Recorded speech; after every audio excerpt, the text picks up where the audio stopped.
Hello students, आज हम पढ़ेंगे NCERT psychology 11th class chapter number 3 मानव व्यवहार के आधार। कि हमारा जो व्यवहार है वो उसके आधार क्या है, वो किन किन चीज़ों से मिलके बना है।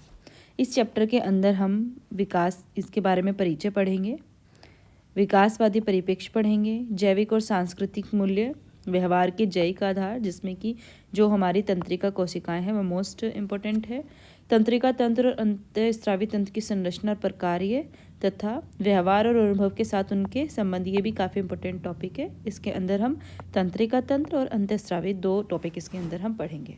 उसके बाद आनुवांशिकता, जीन एवं व्यवहार, सांस्कृतिक आधार के अंदर हम पढ़ेंगे व्यवहार का सामाजिक सांस्कृतिक निरूपण, संस्कृति का संप्रत्य और जैविक और सांस्कृतिक संचरण, संस्कृतिकरण, सामाजिकरण पर संस्कृति ग्रहण, इन सब के बारे में हम इस चैप्टर के अंदर जानेंगे। विकासवादी परिप्रेक्ष्य, आप लोगों ने ये देखा होगा कि हर इंसान अपनी शारीरिक में संरचना में, अपनी मनोवैज्ञानिक विशेषताओं में एक दूसरे से भिन्न होते हैं, है ना। हर कोई एक दूसरे से भिन्न होता है, देखने में भी और उसके मनोवैज्ञानिक गुणों में भी। लोगों की जो विशेषताएं होती हैं वो उनकी कुछ तो आनुवांशिक अक्षरनिधि से आती है। आनुवांशिक अक्षरनिधि यानी कि उनकी हेरिडिटी, जो उन्हें अपने पूर्वजों से प्राप्त हुआ है। और दूसरा किस चीज़ से मिलके बनता है, जो पर्यावरण है ना उसके आसपास का। पर्यावरण के अंतर्गत सभी तरह के पर्यावरण आ जाते हैं, जैसे भौतिक पर्यावरण, सांस्कृतिक, सामाजिक, नैतिक, सभी तरह का पर्यावरण जो है इसमें आ जाते हैं। और जो व्यक्ति होता है वो उसकी आनुवांशिकता और उसके पर्यावरण की अंतःक्रिया का परिणाम होता है, यानी कि ये दोनों एक दूसरे के साथ मिलकर जो क्रिया करते हैं उसके परिणाम स्वरूप व्यक्ति का कोई विशिष्ट व्यक्तित्व बनता है, ठीक है, जो उसको दूसरों से अलग करता है। ये चीज़ें सबको पता है कि यहाँ पे धरती के ऊपर बहुत सारी करोड़ों अलग अलग प्रजातियाँ हैं जो कि एक दूसरे से बहुत ज़्यादा भिन्न है, ठीक है। और वैज्ञानिकों का ये मानना है कि ये जो प्रजातियाँ हैं जो एक दूसरे से अलग अलग हैं, ये हमेशा से ऐसे नहीं थी। कुछ पूर्ववर्ती कारक ऐसे रहे हैं जिसकी वजह से ये आज का जो रूप है उसमें विकसित हुई है। और ये भी अनुमान लगाया जाता है कि जो आधुनिक मानव है वो लगभग 2 लाख वर्ष पहले पर्यावरण के साथ लगातार अंतःक्रिया के फलस्वरूप इस तरीके का व्यक्ति बना है, ठीक है। विकास का अगर हम बात करें तो उसका तात्पर्य होता है कि कर्मिक यानी 1 by 1 हमारे जो जैविकीय परिवर्तन है यानी शारीरिक परिवर्तन है, उससे क्या होता है कि किसी प्रजाति का जो प्रारूप होता है ना वो पर्यावरण की जो पर्यावरण परिवर्तित होता रहता है उसके साथ में अनुकूलन होने की आवश्यकताओं के प्रति उसकी प्रतिक्रिया के फलस्वरूप होता है। यानी हमारा जो शरीर है और पर्यावरण में जो चीज़ें चेंज हो रही है उनकी डिमांड के साथ में अनुकूल होते हुए जो व्यक्ति है उसके साथ में प्रतिक्रिया के फलस्वरूप उत्पन्न होता है, ठीक है।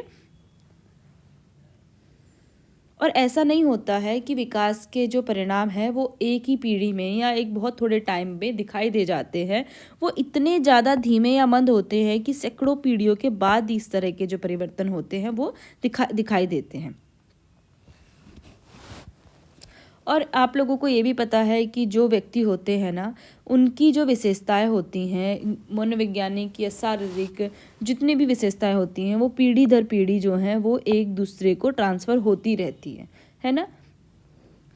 अभी जो आधुनिक मानव है उसने 3 महत्वपूर्ण लक्षण अपने पूर्वजों से प्राप्त करें, ठीक है। सबसे इम्पोर्टेंट फर्स्ट, बड़ा और विकसित मस्तिष्क, है ना। हमारा मस्तिष्क जो है बाकी के जितने भी जीव जंतु होते हैं उनसे सबसे विकसित होता है। और हम लोग क्या कर सकते हैं, संज्ञानात्मक व्यवहार में, संज्ञानात्मक व्यवहार के बारे में आप लोगों को पहले भी बहुत बार बता चुकी हूँ कि संज्ञानात्मक व्यवहार के अंदर हमारी उच्च मानसिक क्रियाएँ आती हैं, जैसे कि प्रत्यक्षण करना, स्मृति यानी कि मेमोरी, याद रखना किसी चीज़ को, तर्क करना किसी बात को लेके, किसी समस्या का समाधान करना और भाषा का उपयोग करना, ये सब के सब जो होते हैं हमारी उच्च मानसिक प्रक्रियाओं के अंदर आते हैं जिसको कि हम संज्ञानात्मक व्यवहार कहते हैं। दूसरा आता है 2 पैरों पर सीधा खड़े होकर चलने की क्षमता जो होती है वो हमें मिली है। और तीसरा क्या है कि हमें कोई भी काम करने के लिए, जैसे हमारी फिंगर होती है उसकी जो अपोजिट डायरेक्शन होती है उसमें हमारा अंगूठा होता है, तो इससे क्या होता है कि हमारा जो हाथ है वो फ्री रहता है और उसकी वजह से हम क्या करते हैं कि कोई भी काम कर सकते हैं। और इस तरह की जो ये लक्षण हैं या जो ये क्षमताएं हैं ये हमारे पास बहुत हजारों सालों पहले से रहे हैं। हमारा जो व्यवहार है वो और जितनी भी प्रजातियां हैं उनकी तुलना में बहुत ही ज़्यादा जटिल होता है और विकसित होता है। क्यों? क्योंकि हमारे पास एक बड़ा और विकसित मस्तिष्क होता है। जो मानव मस्तिष्क होता है उसके प्रमाण जो है वो दो तथ्यों से दिए जाते हैं। एक तो जो हमारा मस्तिष्क है उसका वजन हमारे शरीर के कुल भार का 2.35% होता है, 2.35% होता है। और जो बाकी की प्रजातियां होती है ना उनका जो मस्तिष्क होता है वो देखने में भी बहुत छोटा होता है और शरीर की तुलना में बहुत छोटा होता है। जैसे हाथी है ना, उसका जो मस्तिष्क होता है वो उसके शरीर का 0.2% होता है। दूसरी क्या विशेष प्रमाण है हमारा जो मस्तिष्क ज़्यादा विकसित है उसका, कि हमारा जो मस्तिष्क है उसके अंदर प्रमस्तिष्क है ना, जिसके अंदर हमारा मैंने आप लोगों को बताया क्लास के अंदर, जिसके अंदर हमारी पालियाँ होती है, जो हमारे मस्तिष्क का हमारे माथे से शुरू होकर पीछे की तरफ का हिस्सा जो होता है वो सबसे बड़ा भाग होता है और ये मस्तिष्क के अलग अंगों से, बाकी के अंगों से कहीं ज़्यादा विकसित होता है। और इसी के अंदर हमारी जो ललाट पाली होती है उसके अंदर ही हमारे संज्ञानात्मक प्रक्रियाएं पाई जाती हैं। ठीक है, नेक्स्ट है जैविकीय और सांस्कृतिक मूल्य।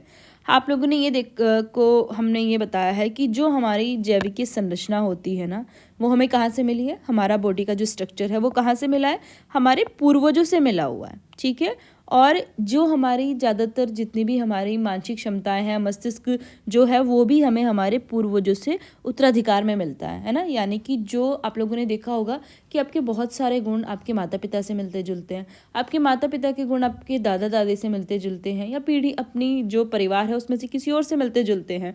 देखो, और जब कोई दुर्घटना हो जाती है, कोई बीमारी हो जाती है, या कुछ ऐसी दवाइयाँ जो मस्तिष्क को नुकसान पहुंचा रही हैं, उन दवाओं के सेवन से जो मस्तिष्क है उसकी जो कोशिकाएं होती हैं, कोशिकाएं नहीं, छोटी छोटी सी सेल्स होती हैं, वो क्षतिग्रस्त हो जाती हैं। तब हमें पता चलता है कि जो हमारा जैविकीय आधार है वो कितना महत्वपूर्ण होता है हमारे लिए, है ना। ये बात आप लोगों को पता है सबको ही कि जो हमारा मस्तिष्क होता है अगर सिर के हिस्से में कहीं चोट लग जाती है तो हमें बहुत प्रॉब्लम हो जाती है, और कई बार तो ऐसा होता है कि व्यक्ति जो है असामान्य हो जाता है। ठीक है, और आप लोगों को ये भी मैं बताना चाहूँगी कि बहुत सारी इस तरह के अगर एग्जाम्पल हैं, इनकी वजह से क्या होता है कि बहुत सारी शारीरिक, है ना, चोट लगने से मस्तिष्क के हिस्से में शारीरिक और मानसिक जो कमियां हैं, है ना, या आसक्ताएं हैं, डिसेबिलिटीज़ हैं, वो विकसित हो जाती है।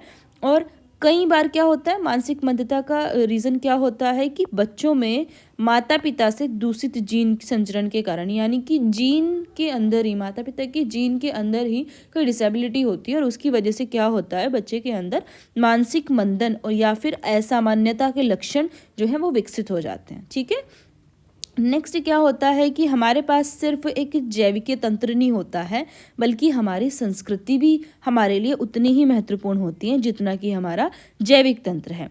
ठीक है, जिस संस्कृति में हम जन्म लेते हैं, जहाँ पर हम पलते बढ़ते हैं, हम उसी के तरीके से अपने जीवन का समझौता कर लेते हैं, उसी के मूल्यों के अनुरूप हम जीना प्रारंभ कर देते हैं। और क्या संस्कृति क्या करती है, हमें अलग अलग स्थितियों में डालकर हमारे जीवन से कुछ मांगे करती है, और इससे हमें क्या होता है कि हमें अलग अलग अनुभव मिलते हैं, कुछ ना कुछ सीखना हमें मिलता है। इससे क्या होता है कि इस प्रकार से जो हमारी संस्कृति की मांगे हैं और हमारा जो अनुभव है, जो उसने हमें अवसर प्रदान करे हैं संस्कृति ने, उसकी वजह से हमारा जो भी व्यवहार है वो बहुत ही ज़्यादा प्रभावित होता है। जैसे कि शैशवकाल जो होता है, शैशवावस्था, जब बच्चा शिशु होता है, तो जैसे जैसे वो बड़े की तरफ बढ़ता है, किशोरावस्था की ओर बढ़ता है, तो उसमें जो संस्कृति होती है उसके जो प्रभाव है वो बहुत ही स्पष्ट तरीके से दिखाई देने लगते हैं। और हम ये कह सकते हैं कि जो हमारा व्यवहार है वो सिर्फ हमारे जैविक आधार पर नहीं है, हमारे शारीरिक आधार पर, हमारे मानसिक आधार पर नहीं है, उसके लिए हमारे सांस्कृतिक आधार भी उतने ही ज़्यादा जिम्मेदार हैं। ठीक है, और जैसे जैसे हम आगे चैप्टर्स पढ़ेंगे उनके बारे में हम जानेंगे इसी चैप्टर के अंदर कि व्यवहार में हमारे जैविक कारकों की क्या भूमिका है और हमारे जो सांस्कृतिक कारक हैं उनकी क्या भूमिका है।